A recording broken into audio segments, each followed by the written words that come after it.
no começo foi muito geopolítica. Motivos militares. E aí por isso que tinha essa corrida maluca, porque os caras estavam projetando poder um pra cima do outro, falando, olha, eu consigo mais. Então, basicamente, por muitas décadas, esse foi o principal moto da corrida espacial. Só recentemente que começou a sair desse moto, e agora, por conta desse momento maluco que a gente tá vivendo, tá voltando pra uma militarização muito pesada na área espacial. E aí nessa corrida, então, a gente tem... Então, aí divide o mundo. Aí vamos explicar, isso é muito importante o pessoal entender, né? Quando divide, pra quem não sabe, né? Quando divide o mundo, acaba a Segunda Guerra Mundial, as mentes vão pra lá, as máquinas vão pra União Soviética, a União Soviética precisava de alguém pra entender. Vai resgatar o Sergei Korolev, que tava preso lá na Sibéria, não sei quantos anos, sei lá por quê, política e tal, porque a União Soviética... foi intriga política.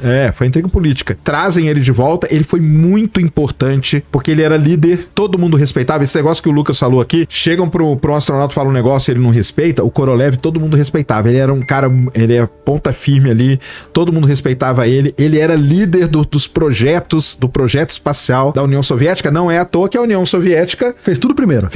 A única coisa que ela não fez primeiro foi chegar na Lua, cara. De resto... Mas tava para, ou não? Tava para. Mas eles tinham que fazer um veículo... Mas vamos chegar nessa parte. Tá? Vamos. Então, esse cara vem e tenta fazer um tipo de uma engenharia reversa.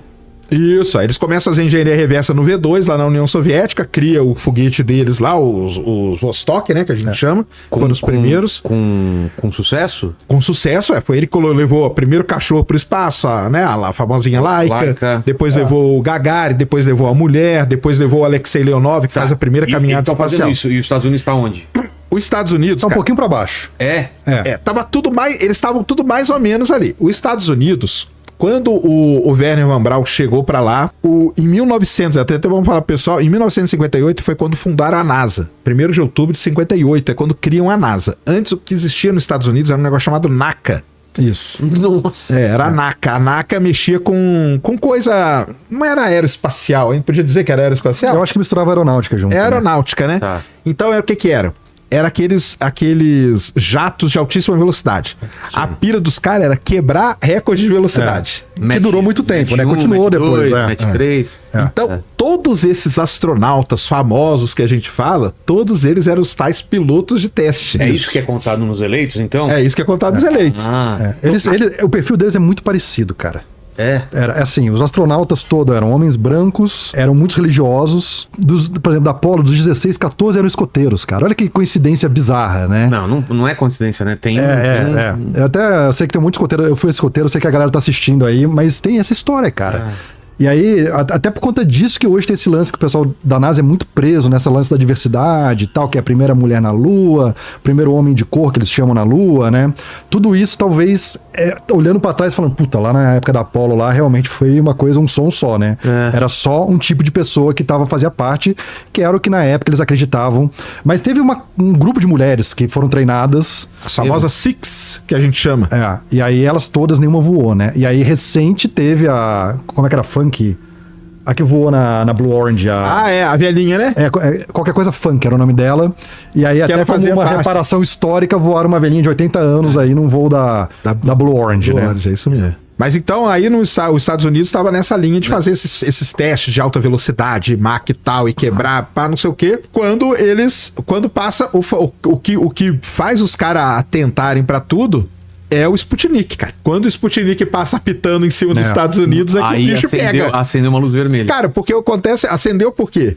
Não é porque... Não, porque tava em guerra, eles estavam em Guerra Fria. Se os caras têm o poder de estar em cima da gente aqui... E todo mundo sintonizou, isso que é mais maluco, entendeu? Aqui no Brasil sintonizaram o Sputnik, entende? Aqui no Brasil. Não tinha como mentir, o negócio tava lá, cara, transmitindo. Então, se eles têm a capacidade de fazer isso, será que eles não podem pôr um foguete pra atravessar e jogar aqui? Atingir a gente. Ou jogar uma bomba? Aquilo lá era um satélite, mas... Que chama ICBM, né? É um míssil intercontinental balístico, essa é a ideia. Então, quem consegue chegar no espaço, consegue colocar uma ogiva no outro lado do planeta. Isso era o pensamento de todo mundo na época. E a corrida espacial, no começo, foi muito geopolítica, motivos militares, e aí por isso que tinha essa corrida maluca, porque os caras estavam projetando poder um pra cima do outro, falando, olha, eu consigo mais.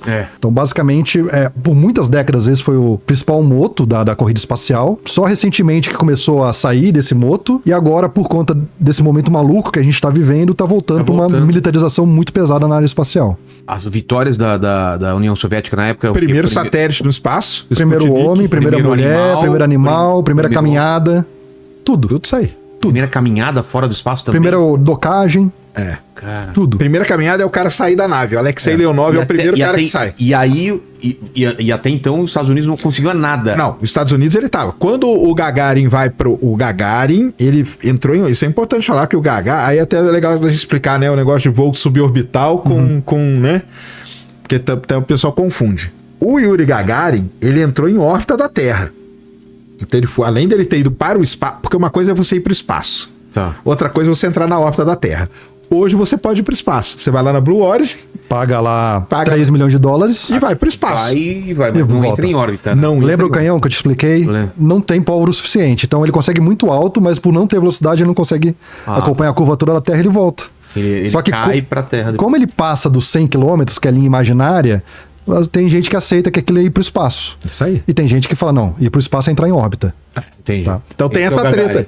Esse é o Gagarin. Só que o Gagarin não entrou em órbita. O Gagarin fez voo suborbital, que é esse mesmo voo que a Blue Origin faz. Não, o Gagarin entrou em órbita.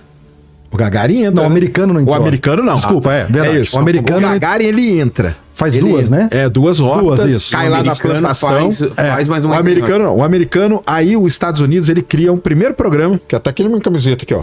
Programa Mercury, que chama. Entendeu? Que é a história dos eleitos. Os eleitos estão aqui no programa Mercury. Que eles pegam lá aqueles 7 caras, vão fazendo a nave. Eles fazem duas coisas. A primeira são voos suborbitais, que é só fazer a parábola. Tá. Que é o famoso Alan Shepard.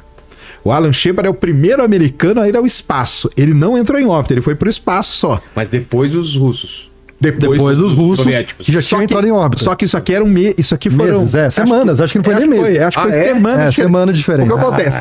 Tava essa briga. Sim. Aí eles falaram: caramba, cara, o Gagarin entrou em órbita lá. Cara, não quero nem saber. E era meio assim. Cara, e o foguete, tá? Os Estados Unidos tinham mandado o macaquinho Han, super famoso, e o outro lá, o amiguinho dele. Um deles não deu muito certo, o Han voltou e tal, não sei o quê. Os americanos tinham esse receio. Era risco demais, né, cara? Você vai enfiar um cara em cima de um foguete, uma bomba, que nós já falamos que é uma bomba, e é só ele na pontinha ali. E aí? E se der errado esse negócio, cara? E os soviéticos falam, não, vamos mandar. Acho que primeiro eles mandaram mosca primeiro, não foi? Mandaram mosca, o pessoal fala que mandaram mosca, tudo. Teve mosca, aí teve a Laika, né? Esse é o Alan. Alan Shepard. Esse é o Alan Shepard. E... então, aí o Alan Shepard vai e faz o voo. Tá. Semanas depois do Yuri Gagarin, o Alan Shepard, só que o Alan Shepard não entra em órbita. É o suborbital, não tem energia suficiente pra ficar em órbita. Então ele vai bem alto e volta. Isso nem gerou muita comoção nos Estados Unidos? Ou... Cara, é tudo narrativa. Nos Estados Unidos os caras falaram, não, isso aí tá ótimo. A galera acreditou, entendeu? Ah, tá. Aí tem um outro cara que vai depois dele, que é pouco falar, que é o Grissom. Também ele faz um voo suborbital. E aí depois vem um cara que também é muito famoso. Todos esses caras são muito famosos. Foi o Grissom que morreu na Apollo 1? O Grissom morreu na Apollo 1 depois ele vai morrer lá na frente. E aí vem o John Glenn. O John Glenn, ele é o primeiro americano a entrar em órbita. Só que isso nós estamos falando, cara, é tudo 1961. São meses ali, semanas de diferença. Os malucos construíram um foguete atrás do outro, cara. O negócio era maluco. É assim, segurança, esquece. Acelera. Acelera. Tá aí, ó, montado em dinheiro, pode usar quanto quiser de dinheiro e faz Recurso isso voar em infinito, semana. né? Recurso infinito faz voar em semanas, né? E os dois lados nessa. Claro. Os dois lados nessa. O John Glenn, ele é um cara muito importante. O John Glenn, ele é esse cara que o Lucas falou, super religioso. Diferente do Alan Shepard. Aliás, tem uma briga muito grande pra ver qual dos dois que iam primeiro. Entendeu? Aí o Alan Shepard entrar em órbita e ir pro espaço. Mas o Alan Shepard era muito bom, pelo menos pelo que se lê dele, entendeu? E ele vai, e o John Glenn fica meio revoltado com isso aí. Tem foto aí do John Glenn? É aquela lá que mostrou ele com a roupa, né? Pressurizada. Mas o John Glenn depois ele vira senador americano e depois ele vai voar no ônibus espacial. Porque teve um programa, né, do ônibus espacial. Que já é idoso. Olha lá. Já é idoso. Ele aí já velhinho. Aí ele foi na cidade, cara. Isso aí ele voou assim, ó. Ele era com a roupa porque ele foi pro espaço. Cara, ele era senador americano e ele foi. Ele tava com 70 e mais. Procurar, Por aí? Cara. Se bobear, 80. O programa do ônibus espacial, lá na frente a gente fala melhor, mas ele teve vários subprogramas. Um deles era levar senadores pro espaço. Mas levou dois, né? Levou dois. Levou dois. O John Glenn foi um deles. Levou professora de... Quando teve a Challenger, por exemplo, que explodiu, tinha uma professora de ensino primário, né? Primário. Vamos contar a história dela, é triste pra caramba. Milhares e milhares de crianças assistindo, cara. Nossa. É triste. Então o John Glenn, ele vai e depois o John Glenn não continua no programa espacial. Porque muitos desses vão continuar no outro, enquanto isso a União Soviética fazendo as coisas. E os Estados Unidos fez primeiro o programa Mercury. Levou aqueles 7 caras lá. Qual que era o intuito da Mercury? Cara, era aprender a entrar em órbita. E voltar com segurança. Tá. Entrou em órbita e voltou. O discurso famoso do Kennedy é quando? Vem depois isso. Vem depois, tá. Vem depois. É quando eles começam a perder de verdade a corrida pros soviéticos. E aí ele vai lá no Texas, no estádio do Rice, faz aquele discurso emblemático de que a gente vai pra Lua, não porque é fácil, mas porque é difícil. Isso aí. E é a nossa chance que a gente forte. tem de medir nossas capacidades. É muito forte aquilo, né, cara? Não, muito forte, cara. Muito forte. Você vê ele... O que mais que ele fala? Não, ele dá prazo, não dá? Dá prazo em menos de 10 anos. Cara. E ele não ficou pra ver, né? Isso é uma coisa interessante, cara. O Kennedy, ele funda o programa. Quem liga pros caras é o Nixon, né? Mas agora o Trump tem a chance. Se o Artemis der certo e pousar antes dele acabar o governo... Ah, sim.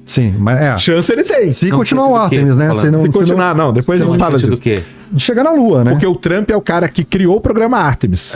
Ele criou, ele que assinou. Porque antes era o Constellation, né? O Constellation, que era o do Obama. E aí o Trump encerrou o programa do Obama e veio com o Artemis, a ideia do Artemis. Aí ele saiu, entrou o Biden, voltou. Se tudo der certo, pode ser que ele consiga colocar pessoas na Lua ainda na gestão dele, o que eu acho muito improvável. Eu também acho.